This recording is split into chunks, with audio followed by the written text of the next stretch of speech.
اعوذ باللہ من الشیطان الرجیم بسم اللہ الرحمن الرحیم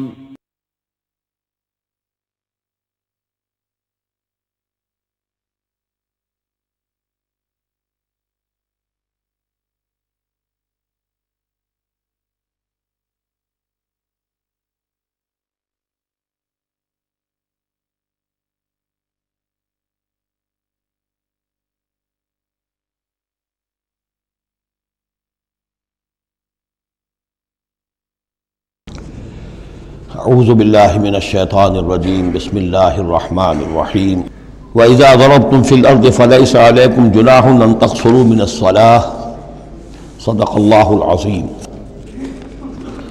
اب یہ پھر کچھ شریعت کے احکام آ رہے ہیں، گویا کہ خطاب کا رخ پھر اب مسلمانوں کی طرف، اہل ایمان کی طرف۔ شریعت کے احکام، عبادات سے متعلق تفاصیل۔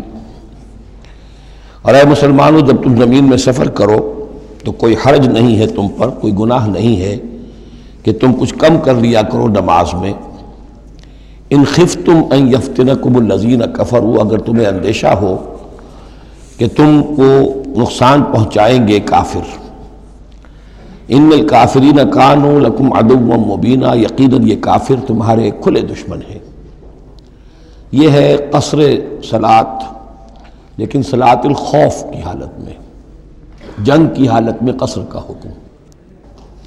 اور اس میں بھی خاص طور پر جو صورتحال تھی کہ جب حضور کے ساتھ ہوتے تھے تو اب اگر شکل یہ ہوتی کہ آدھا آدھا لشکر علیحدہ علیحدہ نماز پڑھے اور پھر حضور ایک کے ساتھ نماز پڑھیں تو دوسروں کو محرومی کا احساس ہوتا۔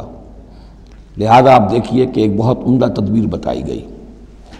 فَإِذَا كُنْتَ فِيهِمْ، تو اے نبی جب آپ بھی ان کے اندر موجود ہوں، فَأَقَمْتَ لَهُمُ الصَّلَاةَ، اور آپ نے ان کے لیے نماز کھڑی کر دی ہو، فَلْتَقُمْ طَائِفَةٌ مِّنْهُمْ مَعَكَ، تو ان میں سے ایک گروہ کو تو کھڑے ہونا چاہیے آپ کے ساتھ۔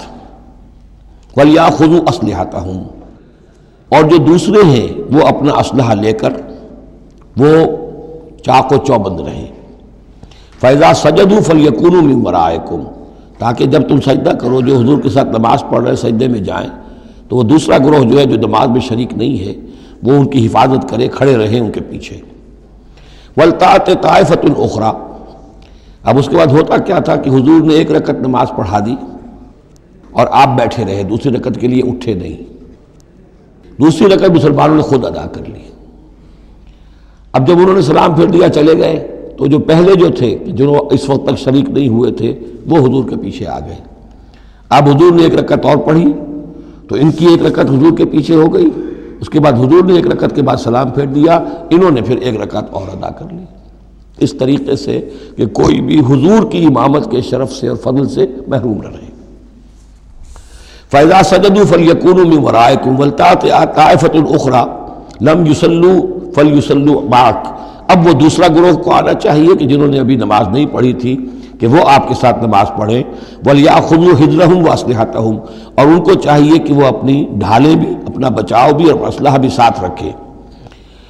وَدَّ الَّذِينَ كَفَرُوا لَوْ تَغْفُلُونَ عَنْ أَسْلِحَتِكُمْ وَأَمْتِعَتِكُمْ، یہ کافر تو اسی طاق میں رہتے ہیں، اسی امید میں رہتے ہیں کہ تم جیسے ہی غافل ہو جاؤ۔ وَدَّ الَّذِينَ كَفَرُوا لَوْ تَغْفُلُونَ عَنْ أَسْلِحَتِكُمْ، اپنے اسلحہ سے غافل ہو جاؤ، وَأَمْتِعَتِكُمْ، اور اپنے مال و اسباب سے، فَيَمِيلُونَ عَلَيْكُمْ مَيْلَةً وَاحِدَةً، تو وہ تم پر ایک دم ٹوٹ پڑے حملے کے اندر۔ وَلَا جُنَاحَ عَلَيْكُمْ إِن كَانَ بِكُمْ أَذًى مِّن مَطَرٍ، اور کوئی حرج نہیں ہے تم پر، کوئی گناہ نہیں ہے اگر تمہیں کوئی تکلیف ہو یا بارش کی وجہ سے کوئی صورتحال ایسی ہو، اور کنتم مرضى، یا تم بیمار ہو، ان تضعوا اسلحتکم، کہ اسلحہ تو اپنا رکھ دو، وخذوا حذرکم، لیکن صرف ڈھال لے لیا کرو کہ اچانک کوئی حملہ ہو جائے تو اگر پوری تلوار نیزہ وغیرہ سب اپنے جسم پر لگایا ہوا ہے تو نماز کا پڑھنا مشکل ہے، اور یہ کہ حالات ایسے ہیں تو اسلحہ علیحدہ رکھ دیا جائے لیکن ڈھال اپنے پاس موجود رہے، تاکہ اچانک کوئی حملہ ہو تو کم سے کم انسان کو وقت ملے کہ وہ اپنے آپ کو بچا کر اور پھر وہ اپنا اسلحہ بھی لے لے گا۔ ان اللہ اعد للکافرین عذابا مہینا، یقیناً اللہ تعالیٰ نے کافروں کے لیے ایک بہت اہانت آمیز عذاب تیار کر رکھا ہے۔ فَإِذَا قَضَيْتُمُ الصَّلَاةَ، پھر جب یہ نماز اس طریقے سے تم ادا کر لو، فاذکروا اللہ قیاما وقعودا وعلی جنوبکم، تو پھر ذکر کرو اللہ کا کھڑے ہوئے، بیٹھے ہوئے، لیٹے ہوئے، سواریوں پر چلتے ہوئے۔ وہ ذکر جو ہے وہ ذکر کثیر، وہ صرف نماز کے ساتھ نہیں ہے، بلکہ جیسے سورہ جمعہ میں آیا ہے کہ فَإِذَا قُضِيَتِ الصَّلَاةُ فَانتَشِرُوا فِي الْأَرْضِ وَابْتَغُوا مِنْ فَضْلِ اللَّهِ وَاذْكُرُوا اللَّهَ كَثِيرًا لَعَلَّكُمْ تُفْلِحُونَ۔ ہر حال میں جب تم اللہ کو یاد رکھو، اللہ کا ذکر کرتے رہو۔ ادعیہ معصورہ ہیں، اوراد معصورہ ہیں، اوراد مسنونہ ہیں، ان کے سے اپنی زبان کو اور اپنے ذہن کو اور قلب کو ایمان کے ساتھ تر و تازہ رکھو۔ فَإِذَا اطْمَأْنَنْتُمْ، اور جب تمہیں امن حاصل ہو جائے، یعنی یہ نماز کی یہ کیفیت جو ہے یہ صرف اس شکل میں ہوگی کہ خوف ہے، صلاۃ الخوف۔ جب تمہیں امن حاصل ہو جائے، خوف جاتا رہے، فَأَقِیمُوا الصَّلَاةَ، پھر نماز قائم کرو جیسے کہ نماز کے قائم کرنے کے آداب ہیں، اس کی شرائط ہیں۔ ان الصلاۃ کانت علی المؤمنین کتابا موقوتا، یقیناً نماز اہل ایمان پر فرض کی گئی ہے، فرض ہونے کی شکل میں اور وقت کے ساتھ۔ اس کی فرضیت ہے اور موقوت ہے، اس کے اپنے اوقات ہیں، اور اس اوقات کے ضمن میں آپ کو بتا چکا ہوں کہ حضرت جبرائیل نے 2 دن نماز آپ کو پڑھائی، ایک دن 5 نمازیں اول وقت میں، دوسرے دن 5 نمازیں آخر وقت میں، اور بتایا کہ ان کے مابین وقت ہے۔ وَلَا تَهِنُوا فِي ابْتِغَاءِ الْقَوْمِ، اور دیکھو اس قوم یعنی اپنے دشمن کا پیچھا کرنے میں سست نہ بنو۔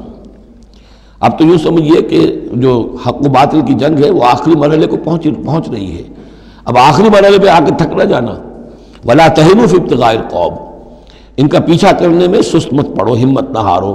ان تکونوا تعلمون، بڑے پیارے الفاظ ہیں، اگر تمہیں کوئی تکلیف پہنچتی ہے، الم پہنچتا ہے، بے آرامی ہے، فَإِنَّهُمْ يَعْلَمُونَ تعلمون، تو کیا انہیں نہیں پہنچتا؟ انہیں بھی تو تکلیف پہنچتی ہے، وہ بھی جنگ کر رہے ہیں، وہ بھی زخم کھاتے ہیں، ان کے بھی لوگ مر رہے ہیں، وہ ساری تکلیفیں انہیں بھی پہنچ رہی ہیں، دشمنوں کو بھی۔